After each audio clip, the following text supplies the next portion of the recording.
نحمد اللہ تعالی ونصلی ونسلم علی رسولہ الکریم وعلی آلہ واصحابہ اجمعین اما بعد اعوذ باللہ من الشیطان الرجیم بسم اللہ الرحمن الرحیم بحمد اللہ تعالی کہ رب کائنات کے احسان اور کرم سے آج آپ کا سبق شروع ہوگا سورۃ النساء شفا کی 141 نمبر آیت شفا سے آگے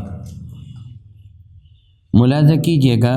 اعوذ باللہ من الشیطان الرجیم بسم اللہ الرحمن الرحیم ان المنافقین یخادعون اللہ وهو خادعهم وَإِذَا قَامُوا إِلَى الصَّلَاةِ قَامُوا كُسَالَىٰ يُرَاءُونَ النَّاسَ وَلَا يَذْكُرُونَ اللَّهَ إِلَّا قَلِيلًا۔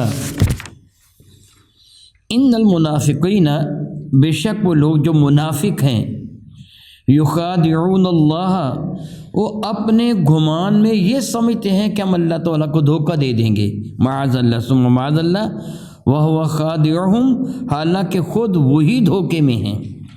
وَإِذَا قَامُوا إِلَى الصَّلَاةِ، جب وہ نماز کے لیے کھڑے ہوتے ہیں تو قاموا کسالى، بڑی سستی کے ساتھ، ہارے ہوئے جی کے ساتھ کھڑے ہوتے ہیں، یراؤون الناس، محض لوگوں کو دکھانے کے لیے، وَلَا يَذْكُرُونَ اللَّهَ، اور ہرگز وہ اللہ تعالیٰ کا ذکر نہیں کرتے، الا قلیلا، مگر بہت ہی تھوڑا۔ رب ذوالجلال جگہ منافقوں کی ایک مخصوص عادت کا ذکر فرمایا کہ منافق بدبخت ہیں، بارگاہ سالت مآب میں حاضر ہوتے ہیں تو بڑی چکنی چیڑی باتیں کرتے ہیں، جس طرح حضور کی محبت بہت زیادہ ان کے دل میں پائی جاتی ہے۔ ایمان والوں سے ملتے ہیں تو کہتے ہیں کہ ہم تمہارے ساتھی ہیں، وَإِذَا لَقُوا الَّذِينَ آمَنُوا قَالُوا آمَنَّا، ہم ایمان لائے کہ حضور پر، ہم آپ کے ساتھی ہیں، ہم تم سے جدا نہیں ہیں۔ وہ دھوکہ دینے کی کوشش کرتے ہیں، حالانکہ ان بے وقوفوں کو اس بات کا علم نہیں کہ اللہ تو علیم بذات صدور ہے۔ تم پیدا بھی نہیں ہوئے تھے جب رب کائنات نے تمہارے مقدر تحریر فرمائے تھے لوح محفوظ میں، اسی وقت سے وہ جانتا ہے کہ تم منافق ہو، تم دھوکہ باز ہو۔ تم کیا سمجھتے ہو کہ اللہ تعالیٰ سے تم کسی چیز کو چھپا لو گے، اللہ کو دھوکہ دے دو گے؟ نہیں، یہ خود اپنے آپ کو تم دھوکہ دے رہے ہو، اللہ کو دھوکہ نہیں دیا جا سکتا۔ مقدر وہ بنانے والا، تمہاری تقدیر اس سے تحریر فرمائی ہے، ہدایت اس کے ہاتھ میں ہے، گمراہی میں چھوڑ دینا اس کے دست قدرت میں ہے۔ تم کیا سمجھتے ہو کہ تم اللہ اور اس کے رسول کو دھوکہ دے دو گے؟ ہرگز ایسے نہیں ہو سکتا۔ وَإِذَا قَامُوا إِلَى الصَّلَاةِ قَامُوا كُسَالَىٰ، جب وہ نماز کے لیے کھڑے ہوتے ہیں تو بڑے ہارے ہوئے جی کے ساتھ کھڑے ہوتے ہیں۔ الحمدللہ ثم الحمدللہ تعالیٰ، ایمان والا کتنا بھی گناہ گار کیوں نہ ہو، کتنا بھی گناہ گار کیوں نہ ہو صاحب ایمان، جب وہ نماز میں کھڑا ہوتا تو کم از کم اسے یہ تو پتہ ہوتا کہ میرا رب مجھے ملاحظہ فرما رہا ہے، میں اپنے رب کو راضی کرنے کے لیے نماز پڑھتا ہوں۔ اگرچہ وہ بیچارہ صحیح طریقے سے نماز نہ بھی پڑھ سکے، پھر بھی اسے یقین ہے کہ میں اپنے رب کی رضا کے لیے نماز پڑھ رہا ہوں۔ تو جس کو اللہ پر یقین ہی نہیں ہے، جس کو رسول اللہ پر یقین ہی نہیں ہے، وہ نماز کیا پڑھے گا؟ پھر وہ نماز کیوں پڑھتے تھے؟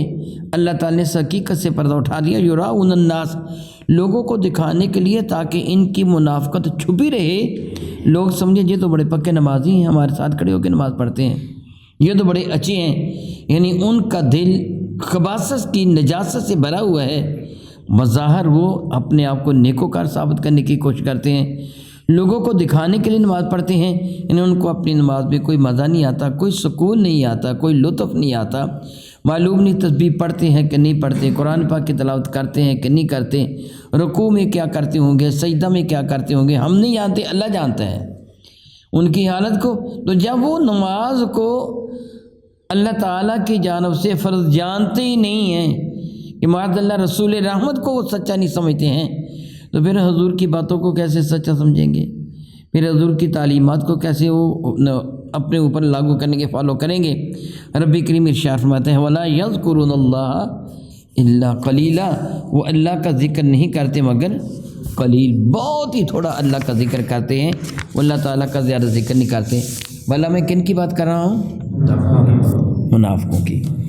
نماز پڑھتے ہیں، اس کے بعد اللہ کا ذکر نہیں کرتے، پتہ کیا چلا سلام پھیرتے ہی اٹھ کے باہر بھاگ جانا، نہ دعا مانگنا، نہ درود پاک پڑھنا، نہ کچھ اللہ کا ذکر و اذکار کرنا، نہ قرآن پاک کی تلاوت کرنا، بس امام نے سلام پھیرا، جوتا اٹھایا، باہر بھاگ گئے۔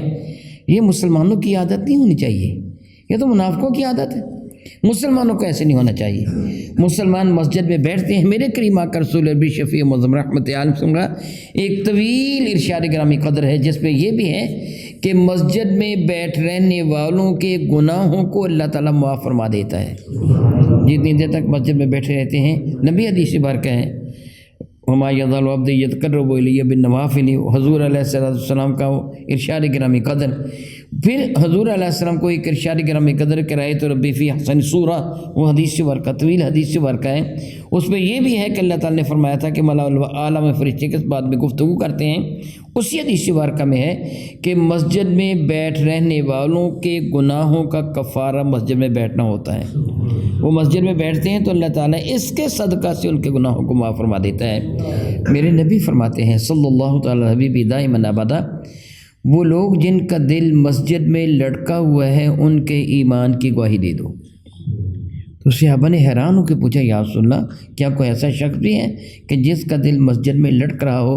میں ہاں، وہ جو ایک نماز کے بعد دوسری نماز کا انتظار کرتا ہے کب وقت میں مسجد میں جاؤں، اور وہ مسجد سے محبت کرتا ہے، مسجد میں بیٹھا رہتا ہے، اس کا دل مسجد میں لٹکا ہے، اس کے ایمان کی گواہی دے دو۔ تو رب کریم فرماتے ہیں وہ بہت کم اللہ تعالیٰ کا ذکر کرتے ہیں، مذبذبین بین ذالک لا الہ الا ولا الہ الا، مذبذبین بین ذالک، وہ تذبذب میں پڑے ہوئے ہیں، ڈاواں ڈول ہیں، وہ درمیان میں ڈگمگا رہے ہیں، لا الہ الا ولا الہ الا، نہ مکمل ادھر ہیں نہ مکمل ادھر ہیں، آدھے تیتر آدھے بٹیر، نہ وہ مکمل کافروں کے ساتھ ہو جاتے، نہ وہ مکمل ایمان والے کہ ایمان والوں کے ساتھ ہو جاتے، منافق کے درمیان میں ہیں، نہ مکمل ادھر ہیں نہ مکمل ادھر ہیں، جہاں سے بھی مفادات کی بو آئے اسی طرف وہ جھک جاتے ہیں، ادھر آ گئے ادھر آ گئے، کیونکہ ان کے دل میں کفر ہے، ایمان ہے ہی نہیں ہے، اس لیے ہیں تو یہ کافر، بلکہ کافر سے بھی بدتر، جس طرح آگے آ رہا ہے کافروں سے بھی بدتر ہیں، لیکن حالت ان کی یہ ہے کہ نہ پورے ادھر ہیں نہ پورے ادھر ہیں۔ رب ذوالجلال ارشاد گرامی قدر فرماتے ہیں وَمَن يُضْلِلِ اللَّهُ فَلَن تَجِدَ لَهُ سَبِيلًا، اللہ اکبر اللہ اکبر اللہ اکبر اللہ اکبر۔ ایمان والے تمنا کرتے تھے اے کاش یہ ایمان لے آئیں، جی میں خواہش پیدا ہوتی ہے نا، میرے سامنے قرآن پاک کھلا پڑا ہے، ایک مرتبہ کا ذکر، کئی دفعہ میرے دل میں ایسی بڑی خواہشات پیدا ہوتی، مگر اللہ تعالیٰ کی دست قدرت میں سب کچھ ہے۔ میں نماز عشاء کے بعد جمرہ روڈ پر جمرہ کی جانب میں تقریر کرنے کے لیے گیا، عشاء کے بعد نماز عشاء یہاں پڑھی تھی، گیا، گرمی کے دن تھے، تو بھٹے کے باہر گرمی کے ایام میں ایک چارپائی پر ایک شخص بیٹھا تھا جو عیسائی تھا، بوڑھا تھا، جسم اس کا تھوڑا سا بھاری تھا، سانس کی مرض تھی اسے، یعنی سانس شاید نہیں آ رہا تھا، کیونکہ اس نے اپنے آگے سرہانہ رکھا ہوا تھا اور دونوں ہاتھ سرہانے پہ رکھ کرنا ایسے ایسے وہ ہانپ رہا تھا۔ جب میں گیا میں نے اس کو دیکھا کہ گاڑی قریب سے کوئی تیز نہیں چلا، اس روڈ پر تیز تو گاڑی چلتی نہیں ہے، آہستہ جا رہا تھا۔ میں گیا وہاں تقریر کر کے رات، شاید مجھے ٹائم نہیں یاد کیا ٹائم ہوگا، اللہ تعالیٰ مجھے معاف فرمائے، جھوٹ نہیں بولوں گا، ٹائم مجھے یاد نہیں ہے، یعنی میں وہاں گیا، جا کے تقریر کی، محفل ختم، فارغ ہوئے، پھر میں واپس آیا، جب میں آیا تو وہ آدمی اسی طرح بیٹھا ہوا تھا، اور اسی طرح وہ بڑی مشکل سے ایسے ایسے ہل رہا تھا، سانس لے رہا تھا، وہ بھٹے کے باہر سڑک کے کنارے چار پہ گرمی کے ایام میں۔ حقیقت یہ میرے سامنے قرآن پاک کھلا پڑا، مجھے اس پر بڑا ہی ترس آیا، بہت ترس آیا مجھے۔ میں نے کہا کہ مولا تعالیٰ اے کاش تو اسے ایمان کی دولت عطا فرما دیتا، دنیا میں اتنا تنگ ہے، چلو مرنے کے بعد ہی سکون مل جاتا ہے اسے، یعنی اب اس کو سانس اتنی زیادہ مشکل ہے کہ میں شاید 2-2.5 گھنٹے یا 3 گھنٹے، مجھے یاد نہیں ہے، میں گیا، جا کے میں نے وہاں گیا، تقریر کی، تقریر کرنے کے بعد ٹھہرا، پھر میں واپس آیا، اس وقت سے لے کے اب تک یہ اسی حالت میں بیٹھا ہے، شاید اس کی رات اسی طرح بیت جائے گی۔ شاید اس سے سکون کی نیند نہیں آئے گی، اس بیچارے کی دنیا کتنی تنگ ہے، اے کاش یہ ایمان لے آتا، چلو اس کی قبر ہی ٹھنڈی ہو جاتی۔ اب کیا ہے، نہ دنیا نہ آخرت، کچھ بھی نہیں ہے، نہ یہاں سکون نہ آخرت میں سکون۔ کچھ ایمان، میں بات کر رہا تھا، کچھ ایمان والے یہ تمنا کرتے تھے اے کاش یہ منافق ہے ایمان لے آئیں، ان بیچاروں کی آخرت ہی بن جائے۔ تو رب کائنات ان کو سمجھایا دراصل بات یہ ہے کہ جس کو میں اپنی رحمت سے دور کر دوں پھر اسے کوئی رحمت دے نہیں سکتا، جسے میں چھوڑ دوں اپنی، اللہ اکبر، اللہ اپنی نگاہ کرم سے کسی کو گرائے نہیں۔ جس کو اللہ نے اپنی نظر سے یعنی اپنی نگاہ کرم سے گرا دیا، بس وہ گر گیا، اب اس کو سنبھلنے کی کبھی بھی ہمت نہ ہوگی، ممکن نہیں ہوگا کہ وہ سنبھل سکے، اس کو اللہ تعالیٰ نے اپنی رحمت سے دور کر دیا۔ اللہ یعوذ باللہ تعالیٰ ثم اللہ یعوذ باللہ تعالیٰ، یہ کتنی بڑی بدبختی ہے، کتنی بڑی بدبختی ہے۔ اے میرے کریم پروردگار، میں تیرے حضور سراپا سپاس ہوں کہ تو نے ہم کو اپنے دامن میں رحمت میں لے کر اپنے نبی کا غلام بنا دیا، یہ تیرا شکر ہے اور تیرا احسان ہے۔ فرماتے ہیں وَمَن يُضْلِلِ اللَّهُ فَلَن تَجِدَ لَهُ سَبِيلًا، جس کو اللہ تعالیٰ جل وعلا گمراہی میں چھوڑ دے پھر اس کے لیے تو کوئی بھی راہ نہیں پائے گا۔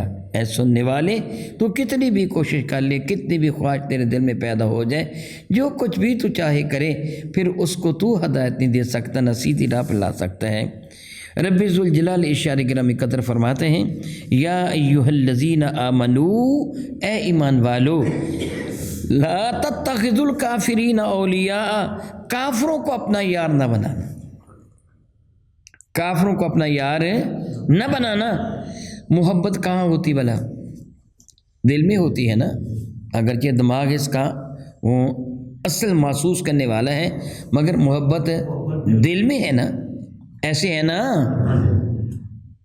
محبت کہاں ہے؟ دل میں ہے۔ ایک دل میں کافر کی اور میرے نبی کی محبت دونوں اکٹھی ہو سکتی ہیں؟ وہ پلید ہے، یہ پاک ہے۔ بھلا جس رحل میں تم قرآن کریم کو رکھتے ہو وہاں گندے غلیظ نجاست بھرے ہوئے کپڑے تو نہیں رکھے جا سکتے، یا وہاں قرآن پاک کو رکھو گے یا گندے کپڑے رکھو گے؟ ایک رحل میں، ایک بکس میں یہ دونوں جمع نہیں ہو سکتے، گندے کپڑے اور قرآن کریم۔ تو ایک دل میں اللہ اور اس کے رسول کی محبت اور کافر کی محبت بھی جمع نہیں ہو سکتی، یاد رکھ لیجئے۔ اگر تم کافر کی محبت کو دل سے نہیں نکالو گے تو ڈریے کہیں اللہ تعالیٰ اپنی محبت نہ نکال لے، اللہ یعوذ باللہ تعالیٰ ثم اللہ یعوذ باللہ، اپنے نبی کی محبت نہ نکال لے۔ اس لیے ساتھ اللہ جھنجھوڑ کے رکھ دیا، لا تتخذوا الکافرین اولیاء، ایمان والو، یا ایھا الذین آمنوا، اے ایمان والو، ہرگز کافروں کو اپنا یار نہ بنانا، من دون المؤمنین، ایمان والوں کو چھوڑ کر کافروں کو یار نہ بنانا۔ اللہ تعالیٰ ہمیں معاف فرمائے۔ آج ہماری حالت کیا ہے ذرا غور کیجیے، کیا ہم اللہ تعالیٰ کے اس حکم پر عمل کرتے ہیں؟ ہمارے اندر کتنے وہ لوگ ہیں، ہم تو چھوٹی سطح والے ہیں نا، یعنی عام لوگ ہیں نا، جو بڑے بڑے اپنے آپ کو کہلوانے والے ہیں نا، جو عہدیدار ہیں، بیوروکریٹ ہیں، جو سیاستدان ہیں، وہ مسلمانوں سے کم محبت کرتے ہیں، کافروں سے زیادہ محبت کرتے ہیں۔ وہ سمجھتے ہیں کہ وہ ہمیں اقتدار میں لے کے آئیں گے، ان سے وہ وظیفے لیتے ہیں، بھتے لیتے ہیں۔ معاذ اللہ تعالیٰ ثم معاذ اللہ تعالیٰ ثم معاذ اللہ تعالیٰ، رب کریم ارشاد فرماتے ہیں اتریدون، کیا تم چاہتے ہو، یعنی ارادہ یریدو، چاہنا کسی چیز کو، اتریدون، کیا تم یہ چاہتے ہو، ارادہ رکھتے ہو کہ ان تجعلوا للہ علیکم سلطان مبینا، کہ اللہ تعالیٰ کے حضور تم پر صراحتاً حجت ہو جائے کہ تم صراط مستقیم پر نہیں ہو، تم یہ چاہتے ہو؟ اللہ اکبر، اللہ اکبر، میرا اللہ تو بڑا کریم ہے، اللہ کی عزت کی قسم، میرا اللہ بڑا کریم ہے، بڑا کریم ہے، بڑا کریم ہے۔ میرے کریم آقا کے ارشاد گرامی قدر کا مفہوم بنتا ہے، جب کوئی بندہ سچے دل سے توبہ کرتا ہے نا، تو نہ صرف اس کے گناہ معاف کر دیے جاتے ہیں، بلکہ یہ جو نام اعمال لکھنے والے فرشتے ہیں ان کے دفاتر سے بھی مٹا دیے جاتے ہیں۔ صرف مٹائے نہیں جاتے، ان کے ذہنوں سے بھی نکال دیے جاتے ہیں۔ قیامت کے دن ان کو پتہ ہی نہیں ہوگا اس نے یہ گناہ کیا ہے، وہ حجر و شجر، وہ درخت، وہ جگہ، وہ یہ جگہ کھڑے ہو کے گناہ کیا تھا، یہ سارے کے سارے گناہ کے شاہد ہوتے ہیں، اللہ تعالیٰ ان سے بھی معاف کروا دیتے ہیں۔ گویا قیامت کے دن اس کے خلاف کوئی شہادت ہوتی ہی نہیں ہے۔ کوئی بھی جو گناہ توبہ کا لیتے ہیں، کتنا کریم ہے اللہ تعالیٰ۔ یہاں فرمایا تم کیا چاہتے ہو کہ اللہ کے حضور واضح شہادت موجود ہو۔ اللہ اکبر۔ میرے کریم آقا رسول عربی شفیع معظم رحمت عالم صلی اللہ علیہ وسلم کے ایک ارشاد گرامی قدر ہے، مفہوم حدیث ہے، اپنے گناہ کو لوگوں کے سامنے ظاہر نہ کرو، اپنے گناہ پر لوگوں کو شاہد نہ بناؤ، گواہ نہ بناؤ۔ اگر تمہارے اور رب کے درمیان معاملہ ہے، توبہ کر لو، رب کائنات سارے گناہ معاف فرما دے گا۔ لوگوں کو نہ بتاؤ اپنے گناہوں کا۔ کیوں بتاتے ہو لوگوں کو؟ تمہارا اور تمہارے رب کا معاملہ ہے، غیر کو درمیان میں کیوں لاتے ہو؟ اپنے رب سے معافی مانگو، سب کچھ معاف فرمانے پہ قادر ہے، گواہ نہ بناؤ۔ یہاں فرماتا ہے کیا تم چاہتے ہو ان کے ساتھ محبت کرتے کہ کافروں کے ساتھ؟ اللہ یعوذ باللہ تعالیٰ، اللہ یعوذ باللہ تعالیٰ، اللہ یعوذ باللہ تعالیٰ۔ میرے کریم کیا فرماتے ہیں؟ المرء مع من احب، قیامت کے بندہ اس کے ساتھ اٹھے گا جس کے ساتھ پیار کرتا تھا۔ تو اگر تو کافر کے ساتھ اٹھا تو پھر پوری کائنات کو پتہ چل جائے گا یہ کافروں کا ساتھی ہے۔ کیوں ایسے کرتے ہو؟ نہ کرو کافروں سے محبت، محبت کرو اللہ کے محبوب بندوں سے، اولیاء اللہ سے محبت کرو، صحابہ اکرام سے محبت کرو، اہل بیت مصطفیٰ سے محبت کرو، اللہ اور اس کے رسول اور جن کے ساتھ وہ پیار کرتے ہیں ان کے ساتھ محبت کرو، کافروں سے محبت نہ کرو، یہ تمہارے شایان شان نہیں، تم ایمان والے ہو۔ او کما قال اللہ تبارک و تعالی، اللہ تعالی اعلم باسرار کتابہ۔